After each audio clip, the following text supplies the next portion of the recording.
We all know the reparations subject matter is now in mainstream news, as well as the new black media that's online. See, if everything was balanced in America, you wouldn't need a black media online because you would have one in mainstream that we could look to. But since that's not available, this is what we do. Now, over the past weeks, when the question of reparations came up, people duck and dodge and try to tell you about uplift and and we need to do that. And, we got some programs, and we know programs all throughout the decades have never done a thing for the Black community. And programs these folks talk about now will do absolutely nothing as far as equaling out the playing field. Without money, there is no reparations. If reparations was not poured into education and other things for all of the prior groups that got it, why are you suggesting that for us? I reject that. That's not reparations.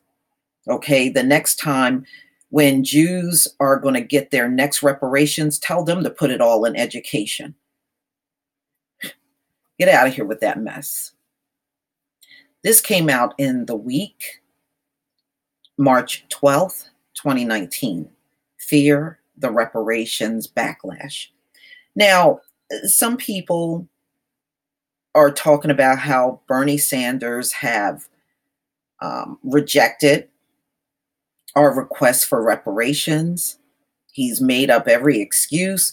He's even been condescending. Well, what's reparations? You know what reparations are. It's what your people get. But see, he feels that the group of people that he comes from are entitled to endless amounts of reparations, and the builders of this nation should not get anything.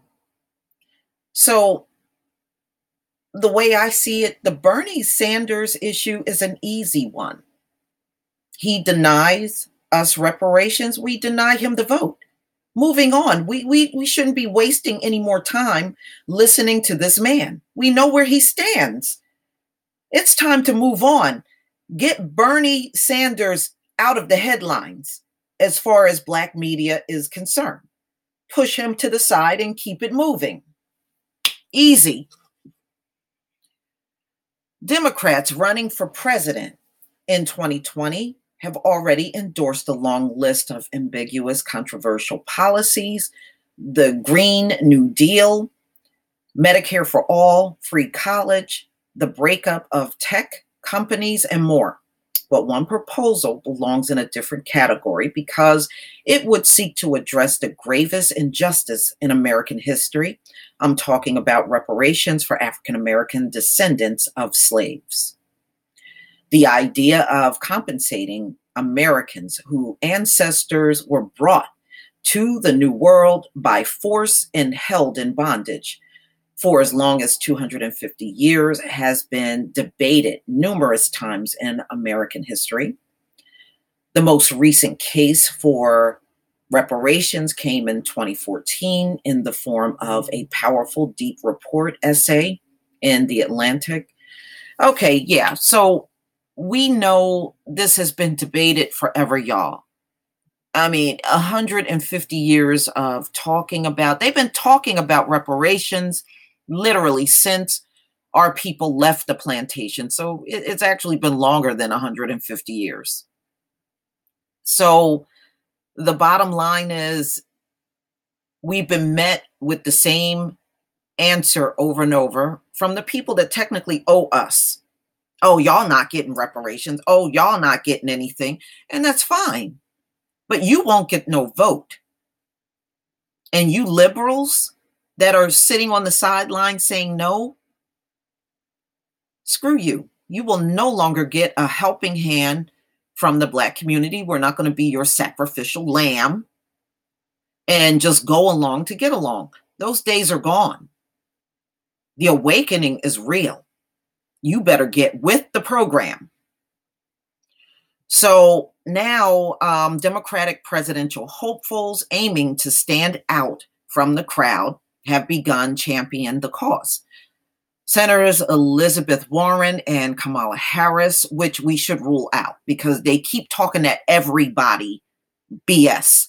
So Elizabeth and Kamala should be scratched off of the list. And former Obama administration official Julian Castro are already on board, but he doesn't have a plan. So don't get all excited about Julian Castro. He does not have a written plan that he's presented. Now, yes, he stood up and said, yes, I'm for reparations without showing you anything. So don't fall for that trick. And that Michelle Williamson, same thing. Or Marianne, whatever her name is really not important because she didn't show us a plan. So until she does, she's irrelevant too.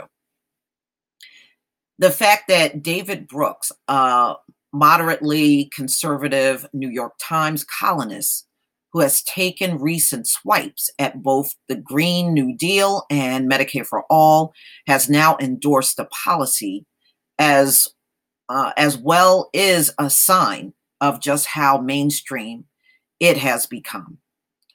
The moral case for reparations may be strong, but the political and cultural consequences of enacting the policy is likely to be extremely high. Well, you getting the vote is extremely high. Look, ladies and gentlemen, I mean, you not getting our vote is extremely high. Look, these folks know they owe us. They can sit and nod their head and tell you no. They know we are due something at this point in time of the game. All right. The bottom line is, ladies and gentlemen, we have to not only stop supporting the Democratic Party, there are a lot of things in America we need to opt out of as well. Okay. Starting with these holiday sales. Every time there's a holiday sale, keep your butt home. Don't support that. Don't support these retailers because they're not supporting you in your plight. Don't support it. So when there's a Memorial Day sale and 4th of July sale, stay out of the stores. There's a lot of things we can do that will impact this society. So you can opt out of more things than not voting for your reparations. That will make an impact. And the bottom line, let them just sit there and laugh on the sidelines. And I mean, you ain't getting nothing, just let them keep doing it. Because the way I see it, we don't lose either way. We don't lose. America is falling. America's falling right before the entire world. Now, they can talk all that stuff to us. Oh, we're the master race. Well, you're not much of a master race if you're dying out. Okay? If the drugs are beating you, you're not much of a master race. I mean, let's be real. That's hilarious every time I hear it. That's almost as funny as the high IQ thing. So, okay, let's get back into this. They're talking about the backlash would inflame both sides. Oh, we've been dealing with your backlash for centuries. We're not in fear of your backlash. We done seen your backlash for hundreds of years now. we don't fear your backlash. As I argue, when the first published essay, Coates' case for reparations was important and compelling, but also wrong-headed. Well, Coates asserted that American patriotism is a fraud, and it is. It is. It is, and this is why. If American patriotism was so strong, how come the recruiting offices around America are lacking people that are joining the military? Recruiting is down. in America. It's down. It's at an all-time low. So if you are so much for your country, why aren't you making the ultimate sacrifice? The reason why they're not doing it, ladies and gentlemen, because they talk a good game, but at the end of the day, they really don't want to die for America. Just like Trump. You heard the remarks he was making and came up with bone spurs, because no matter how much he talks about the flag and the national anthem and you sons of a bitches and all that stuff, at the end of the day, he did not want to die for the country that he is now serving as president. He didn't want to make that sacrifice. And that's how many of them are. All right, let me just go down.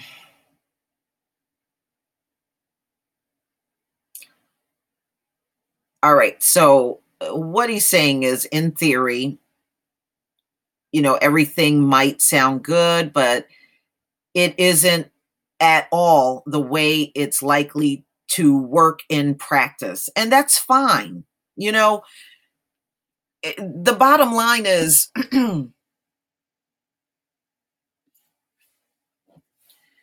we know you're going to resist and fight and keep telling us you ain't getting nothing, you ain't getting nothing.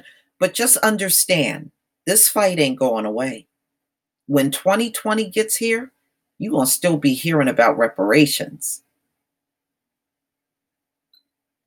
This will become America's thorn in your side that you will never get rid of now. We know the bags of tricks to come. We know. You're always plotting against us. That's nothing new either. Been doing that for hundreds of years. So, there's no shock value. We know things are coming. We know. We know. It's hundreds of years of trickery that we can go back and point to.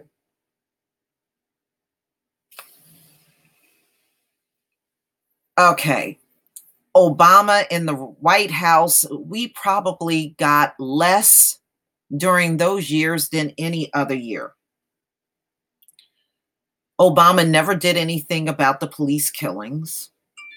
Obama never did anything about the Flint water situation. Obama never did anything but try to reprimand us when he got up to talk. That's why I don't listen to Obama today. When he's somewhere running his mouth, I shut him off. If I wasn't worthy of your time when you are president, you're not worthy of my time when you're a former president. That's the way I see Obama. Okay, so this white author of this article is letting you know that, he acknowledges the wrongs that were done, but he highly doubts that anything's going to change. But my thing to him is, it will change. It will change. Change is always by force. It's already making an impact because you're writing about it. The fact that you're writing about reparations shows Damon Linker that it is making an impact. Enough for you to write this piece. Enough for mainstream media to be talking about it regularly now. You can go down a series of articles. Some came out today, some came out yesterday, but there's a lot of chatter going on about reparations. As I see it, the Democrats are not going to push for reparations. The Democrats are trying to keep things the same. They are. They don't want this to change. They have a plan in the Republicans for us to always be the underclass in America. They don't want that underclass to change. Our rise is their fall. But if you really think about it, ladies and gentlemen, they've hated us all this time.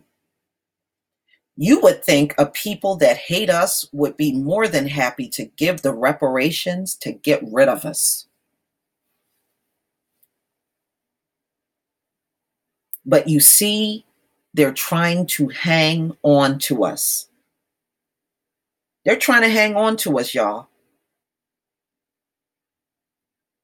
When they don't want anything to change and they want the system, this corrupt, rigged up system to stay in place and for us to always be the underclass,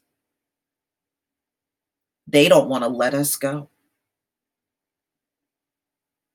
Despite all of that, give us our reparations and let my people go. Let us go.